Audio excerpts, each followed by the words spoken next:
Hi, this is Dr. Bay, and here's Bugsy, and today we're going to talk about oxidation states of carbon.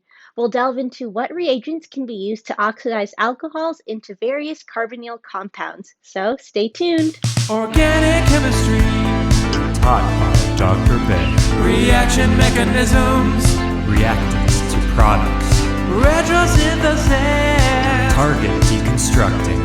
molecules, spectroscopy, soaring through the sky, triumphantly fly, give rise to the complexity of life, living on a dream across the seven seas, learning about spectroscopy. Organic chemistry.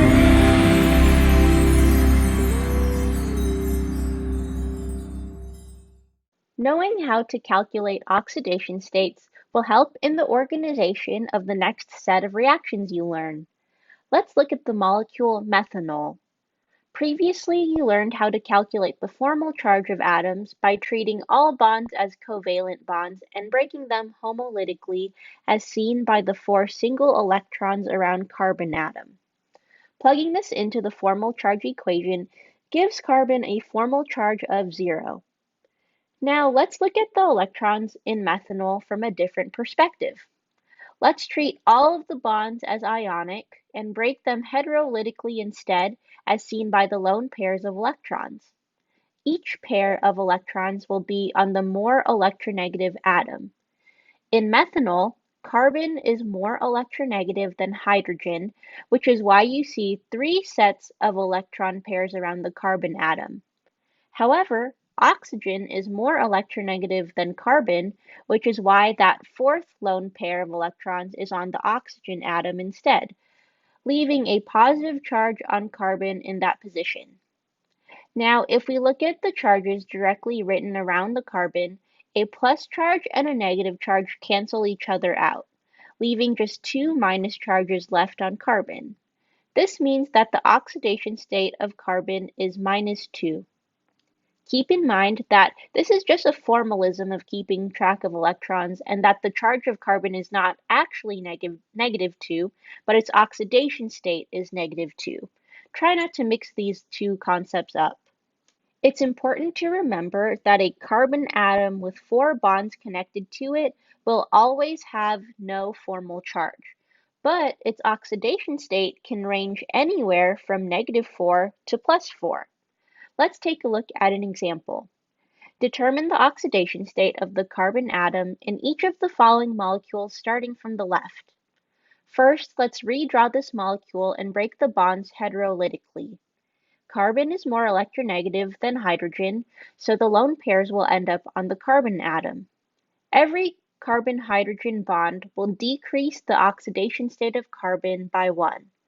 For simplicity, I'm omitting the lone pairs, and you'll just assume that every negative charge that is shown is made up of a lone pair of electrons. So if we look at the number of charges surrounding only the carbon atom, we count -4, which means that this carbon atom has an oxidation state of -4. In the second molecule, we can break the bonds heterolytically again. Any bond between 2 of the same atoms does not affect its oxidation state. So in this case, we can ignore the carbon-carbon bond and only focus on the other 3 carbon-hydrogen bonds. In this molecule, the oxidation state of carbon is -3. In the third example, now we're getting into carbonyls. Let's break the bonds heterolytically of the following aldehyde. Since oxygen is more electronegative than carbon, the lone pairs will end up on O instead of C. Also, we have to take into account each bond. Since there is a double bond between the oxygen and the carbon, there will be 2 negative charges on O and 2 positive charges on C at that position. For the last 2 carbon-hydrogen bonds, carbon is more electronegative than hydrogen, so the negative charge will be on the carbon atom. Since 2 positives are cancelled out by 2 negatives, the carbon atom has an oxidation state of 0. And in the fourth example, we are now analyzing a carboxylic acid. Using the same analysis, we can see that the carbon atom has an oxidation state of +2. And in the fifth example of carbon dioxide, this carbon atom has an oxidation state of +4. In an oxidation reaction, the oxidation state of carbon increases, whereas in a reduction reaction, the oxidation state of carbon decreases. To better visualize this, here is an oxidation ladder going from a primary alcohol at the bottom to a carboxylic acid at the top. Going from bottom to top, each molecule is undergoing an oxidation, and going from top to bottom, each molecule is undergoing a reduction. And how do we know this? Well, we can calculate their oxidation states.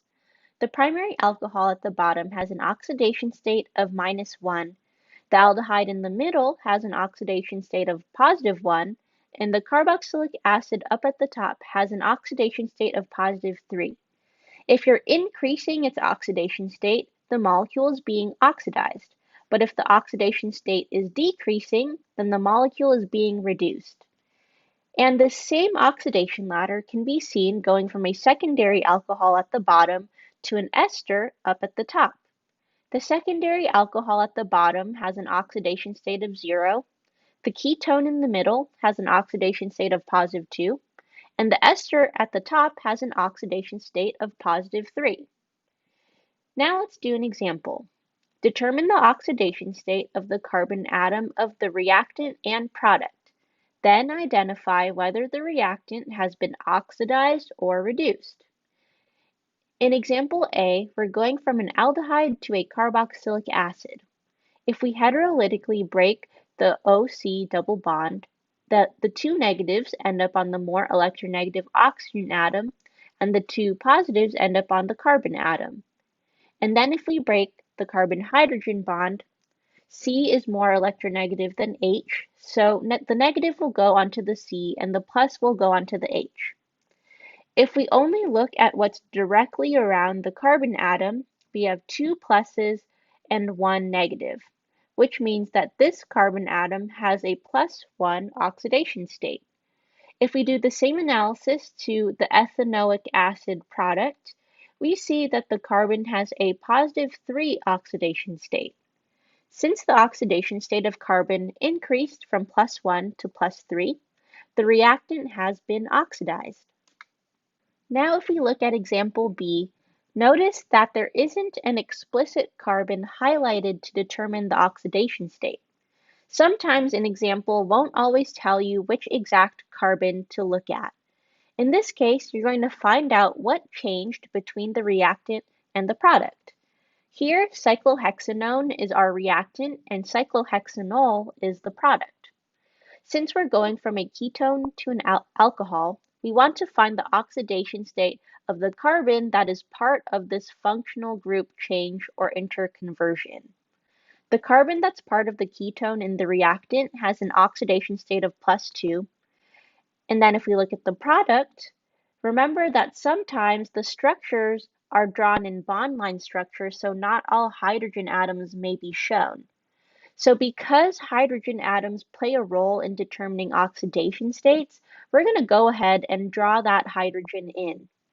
Now we can see that the carbon's oxidation state of the product is 0. Since the oxidation state of carbon decreased from +2 to 0, that means that the reactant has been reduced. For the remainder of this video, we're going to only focus on what reagents are used for oxidations of alcohols.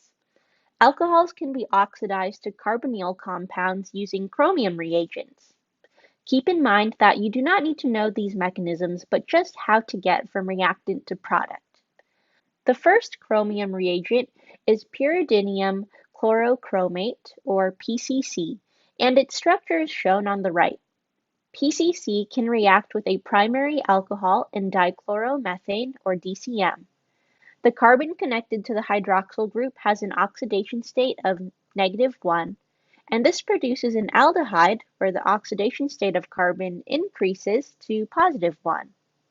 PCC can also react with secondary alcohols in DCM.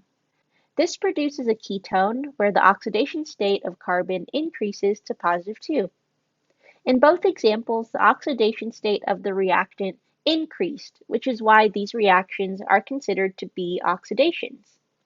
Another chromium reagent that is used for oxidations is Jones reagent, which is made up of sodium dichromate, sulfuric acid, and water.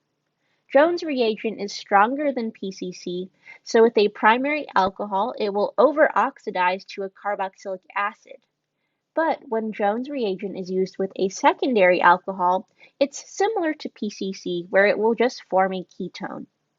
So in summary, you learned that knowing oxidation states is important in helping us understand oxidation and reduction reactions. There are two chromium-based reagents that can be used to oxidize alcohols, which would be PCC and Jones reagent.